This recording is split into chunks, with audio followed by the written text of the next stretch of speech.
Hello, hello, bonjour chers pharmaciens d'Algérie. Nous vous saluons du Congrès international de la pharmacie clinique organisé par la SFPC dans la ville très agréable et belle de Strasbourg. Voilà, je vous présente une de nos collègues pharmaciennes qui va nous donner un peu ce qu'elle fait. C'est une pharmacienne tunisienne ici présente dans ces journées, Dr Khouloud Benjeddou, que j'ai eu le plaisir et l'agréable surprise de connaître. Donc je la laisse se présenter pour nos adhérents de l'association ASCOP. Merci professeur Borsali. Donc marhaba bikoum, bonjour à tous.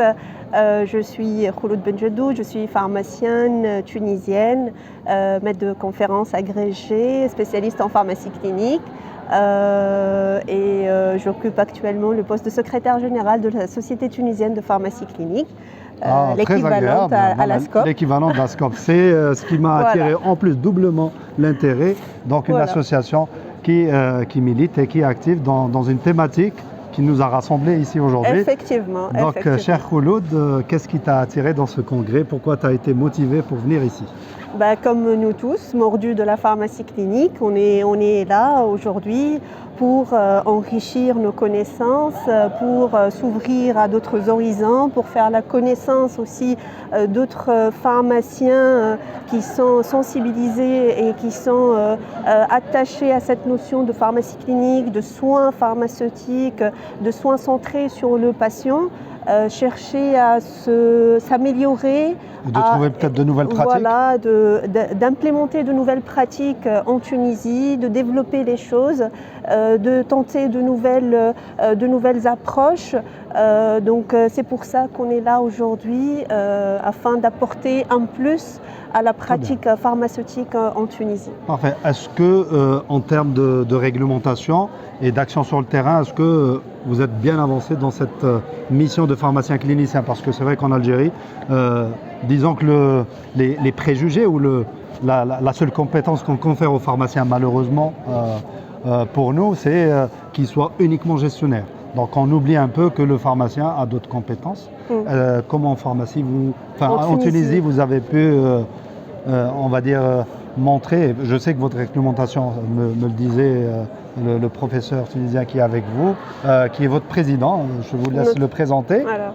Donc c'est monsieur professeur Nabil Chouchen qui est le président de la Société tunisienne de pharmacie clinique, qui est notre professeur aussi qu'on a eu au niveau de la faculté et qui a eu aussi cette initiative de fédérer autour de lui plusieurs pharmaciens qui ont été formés à la pharmacie clinique. Oui. Et c'est l'histoire en fait du commencement de la pharmacie clinique, de cette discipline en Tunisie.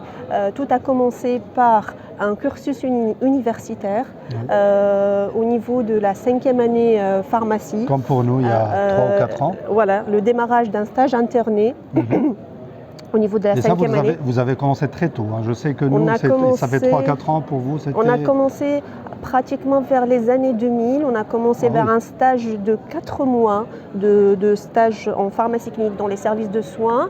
Et puis ça s'est approfondi petit à petit jusqu'à avoir de vrais stages internés à partir de 2012, il me semble, de vrais stages internés qui sont payés par l'État tunisien, par le ministère, pour des services rendus dans les services de soins. D'accord. Et on peut dire que c'était un peu aussi le point de changement, de rupture ou de changement qu'on a eu. Ça a permis quand même de sensibiliser les services de soins et la profession médicale à la présence d'un pharmacien dans les services de soins. C'est ce que j'allais vous demander. Comment vous avez été perçu par les médecins? Est-ce que ça vous avait été accepté facilement ou c'est toujours un peu... Là, on commence à s'habituer fortement à la présence de pharmaciens, à la présence pharmaceutique dans les services de soins.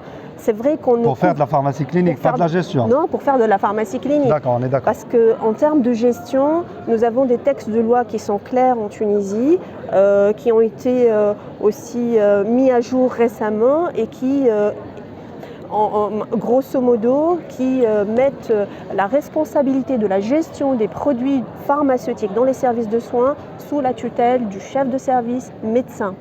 D'accord. et de son surveillant d'unité. Autrement, le pharmacien de l'hôpital, de la PUI, Oui. n'est pas responsable de la gestion des médicaments et des DM dans les services de soins. Donc on lui laisse la partie vraiment gestion Voilà. clinique et dossier patient. Voilà, donc il a l'obligation de faire des visites, de faire de la supervision, mais de point de vue réglementaire et légal, il n'est pas le responsable s'il y a des fuites ou s'il y a des pépins de ce D'accord. genre.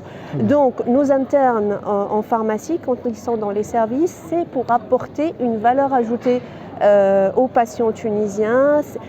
Ils aident quand même à la gestion des DM et des médicaments dans les services de soins. Oui, oui. Ils aident aussi à optimiser les traitements. Oui. Et ils aident à donner de l'information pharmaceutique aux équipes médicales et Donc soignantes. vraiment toutes les étapes Voilà. un peu de ce qu'on attend pour un pharmacien clinicien. Ça, c'est bien. Exactement, et ils sont là pour suivre le patient de l'admission jusqu'à la sortie avec la conciliation, la validation des ordonnances, les activités d'information pharmaceutique et d'éducation thérapeutique, là où on commence à instaurer et à implémenter quelques dispositifs éducatifs. Voilà, ils essayent quand même d'exercer quelques activités de pharmacie clinique. Très bien. Donc actuellement, nous sommes une équipe une chaire d'une dizaine d'enseignants D'accord. de pharmacie clinique spécialisés en pharmacie clinique. Nous avons une seule faculté pour l'instant. Oui. D'ailleurs, c'est l'avantage que nous avons. Nous aussi, on vient d'avoir notre première faculté de pharmacie. Donc, et nous saluons toute l'équipe qui la gère et à travers elle, le professeur Djidjik. voilà, On leur donc, souhaite beaucoup de courage. Félicitations pour ça, Merci. j'en ai entendu parler. Et Mabrouk pour Ouais, cela, c'est c'est une excellente opportunité aussi et ça va booster beaucoup de choses en Inch'Allah. Algérie. Donc c'est vrai que votre modèle reste quand même assez intéressant parce que vous avez un peu de recul et nous espérons, Inch'Allah, pouvoir collaborer ensemble Oui, entre votre société oui. et la nôtre. Oui. Tu vois, cher Khouloud, c'était simple l'interview, elle avait peur de parler. Et donc, Finalement, quand je me lance, je suis bavarde. Voilà, c'est une des particularités du pharmacien. Très polyvalent. Il sait s'adapter à toutes les situations. Donc, c'est des dons que ne le reconnaissent pas malheureusement certains administrateurs. Et peut-être, bien évidemment, que cette image changera à travers des prestations que nous proposerons aussi à nos collègues. Comme Sahad d'ici de Strasbourg, nous vous saluons en espérant bien évidemment que ce congrès qui s'organise tous les 2 ans, vous puissiez pouvoir assister et s'inspirer et de voir aussi du dynamisme de cette société et comment aussi les jeunes pharmaciens sont très impliqués dans cette pharmacie clinique. Merci. Au revoir. Ciao, ciao.